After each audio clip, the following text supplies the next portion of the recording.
Dominus vobiscum. Sequentia Sancti Evangelii secundum Lucam.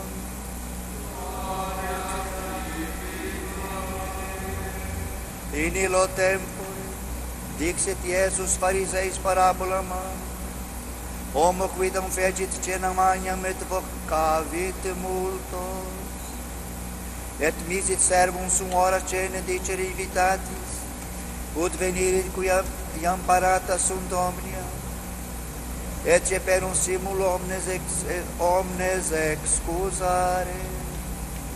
Primus dixit ei, vilam emi, et necessiabio exire et videre illam, rogo te abe me excusatu. Et alter dixit, iuga bonum emi quinque, et eo probare illa, rogo te abe me excusatu.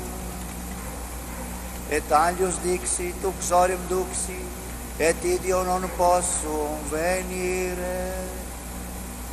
Et reversus servus nunciavit Dominus suo, tunc Iratus pater familias dixit servus suo, exicito in plateias et vicus civitatis, et pauperes ac debilis, et cecus, et claudos introducu. Et ait servus, Domine factum est ut imperasti, et aduc locus est.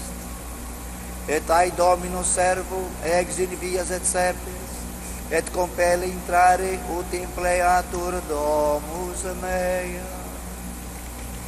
Dico autem vobis quod nemo virorum illorum evocatus sunt, gustabit cena mea.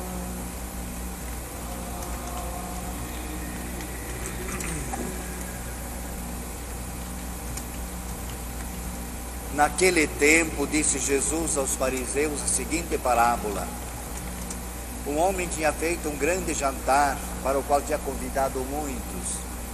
À hora do jantar, mandou um servo a dizer aos convidados que viessem, porque tudo estava pronto. Todos, porém, a uma se começaram a escusar. O primeiro disse-lhe: comprei uma quinta e tenho de ir vê-la. Peço-te que me des por dispensado. Um segundo disse: comprei 5 juntas de bois e vou experimentá-los. Peço-te que me des por dispensado. Um outro disse: acabo de me casar e por isso não posso ir. Voltou o servo e contou tudo isto ao seu senhor. O dono da casa, então, irritado, disse ao servo: vai imediatamente pelas praças e ruas da cidade e traze-me cá os pobres, os aleijados, os cegos e os coxos. O Senhor disse-lhe ao servo: fez-se como mandaste, mas ainda há lugares. Em vista disso, disse o Senhor ao servo: vai pelos caminhos e as vinhagas e obriga as pessoas a entrar, para que a minha casa fique cheia. Aqui vos afirmo que nenhum dos que foram convidados há de provar o meu jantar. Palavra da salvação.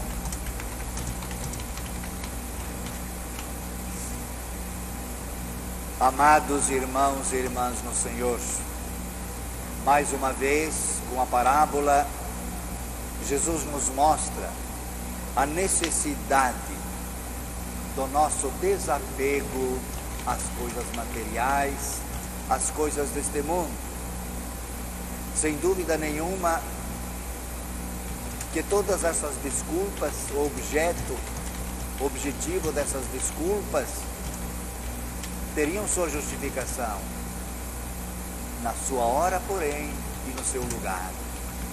Isto é, Deus é o primeiro a querer o nosso bem, as nossas posses, a nossa família, mas tudo isto em segundo lugar.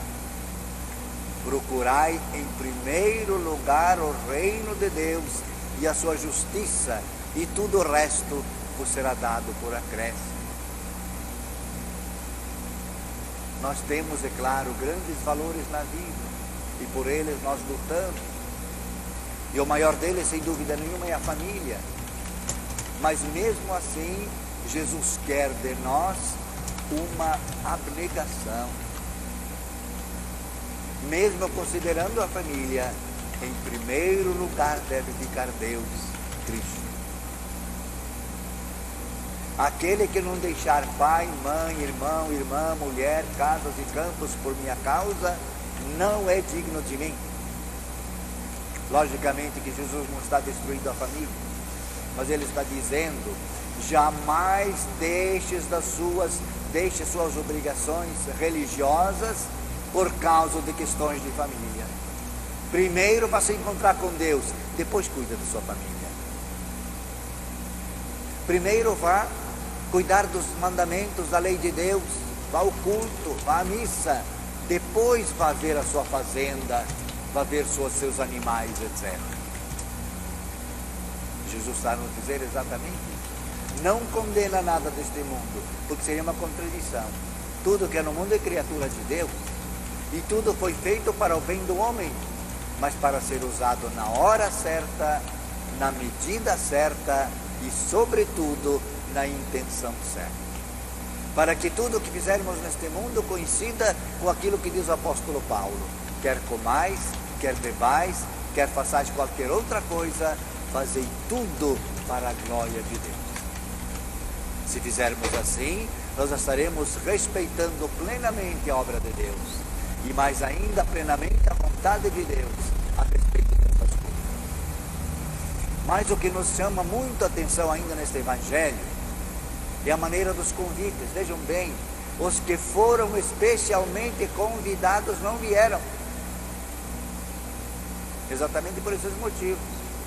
Um porque precisava ver sua chácara, outro porque precisava experimentar a junta de bois, outro porque se casara, não podiam ir. E manda então aquele senhor, o seu servo, para que vá pelas praças, pelas ruas, convidar a gente para que venha. E diz o Evangelho: e a casa se encheu de gente. É a casa de Deus. Mas dizia o que estranha para nós, no bom sentido, é a maneira e o local do convite. Vejam bem, nós normalmente, quando fazemos um convite oficial, hoje nós temos o telefone, é verdade, mas mesmo hoje, quantas vezes recebo aqui na minha casa um casal de noivos que vem me trazer em mãos um convite pessoal. As pessoas são convidadas na sua casa. É uma etiqueta, é um costume bonito, porque desta maneira nós estamos mostrando a importância que damos à pessoa ou às pessoas que convidamos. Mas aqui, no entanto, nas ruas, nas esquinas, nas praças, o que Jesus quer dizer com isso para nós? Que o convite que Ele nos fará, definitivo para a vida eterna, será em qualquer lugar.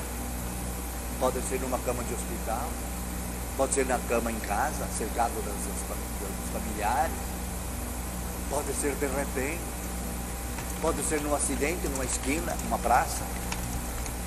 Ninguém espera essas coisas, são todas elas imprevistas, inesperadas. E com isso Jesus quer dizer: esteja sempre preparado.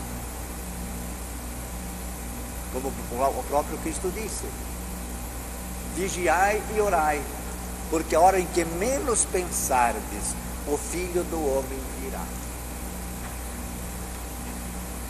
Vocês viram que hoje eu atrasei um pouco a missa, exatamente porque veio um senhor, não vou dizer desesperado, mas muito sentido, porque o pai dele acabava de morrer. E ele queria por toda a força que a gente fosse, antes das coisas normais de um funeral, que eu fosse fazer uma oração pela alma do seu pai. Estava lá inclusive com sua roupa que usava durante o dia, roupa simples, estava lá prostrado na cama. Procurou telefonar para esse senhor, seu filho. O telefone se interrompeu. De repente ele falou outra vez. Quando o filho foi atender, não houve mais resposta. Ele correu lá e encontrou o pai caído e já morto. Foi nas esquinas, foi de repente, não houve aviso. assim também nós. Jamais para que fiquemos tristes, jamais para que fiquemos desesperados, mas isto sim, para que sempre estejamos prontos, isto é, fazendo tudo o que temos que fazer na vida, mas sempre com esta motivação de fé, seja para a glória de Deus. Vale a pena repetir mais uma vez aquele exemplo clássico de São Luís de Gonzaga, quando um sacerdote falou aos estudantes, aos seminaristas, sobre a morte, ficaram impressionados, e no recreio discutiam, pensavam, trocavam ideias, e quando o menino ainda perguntou aos outros, o que você faria se alguém viesse e garantisse a você que daqui meia hora você iria morrer, o que você faria? E diz aquele moço, eu iria imediatamente me confessar. Imediatamente ia me confessar. E você faria o quê? Eu ia pedir perdão para o sujeito lá, que estou brigado com ele. E assim foram se sucedendo as respostas. Luís não disse nada. Então insistiram, e Luís, você faria o quê? E ele disse, eu continuaria brincando. Eu continuaria no recreio. Por quê? Estava cumprindo o dever. Era hora de recreio, eu estava se divertindo, estava se distraindo. Assim deve ser a vida humana. Quer a gente esteja rezando, quer a gente esteja trabalhando, quer a gente esteja participando de um esporte, de um divertimento. Se fazemos aquilo com a intenção de agradar a Deus, o que estamos fazendo no fundo? Transformando todas as coisas, todas as nossas atitudes e ações em oração. Tudo que fizermos por palavras ou obras, fazei tudo para a glória de Deus, dando graças por Ele, para Ele e por Cristo. Vejam, portanto, amados, que campo imenso temos nós na conquista dos bens espirituais, mesmo quando lidamos com os bens materiais. Por isso o verdadeiro santo é aquele que passa pelas coisas materiais, mas não se prende a elas, porque seu olhar está sempre voltado para aquilo que é principal. Como os antigos monges adotavam um princípio, Santo Agostinho também adotava muito isto, in omnibus respite finem, isto é, em todas as coisas veja o fim. O que quer dizer isso? Você vai fazer uma coisa, pense, isso vai me ajudar para me fazer crescer diante de Deus? Então eu faço. Se não, deixo de lado, faço outra coisa mais importante. E assim, eu estarei sempre atento para aquilo que realmente me promove, para aquilo que realmente me ilumina, para aquilo que realmente me faz lucrar a cada momento mais uma conquista na eternidade. É isso que Deus quer de nós. Por isso Ele nos encheu de bens. O que tu podes me oferecer, diz Deus pelo profeta, e que não seja meu? Tudo é de Deus. As coisas materiais, as coisas visíveis ou invisíveis, tudo é propriedade de Deus. E Ele, como bom Pai, nos empresta tudo isto, não para que nos apeguemos a isto, mas para que usemos disto, para que o nosso caminho de volta para Ele seja cada vez mais proveitoso, cada vez mais suave. Amém.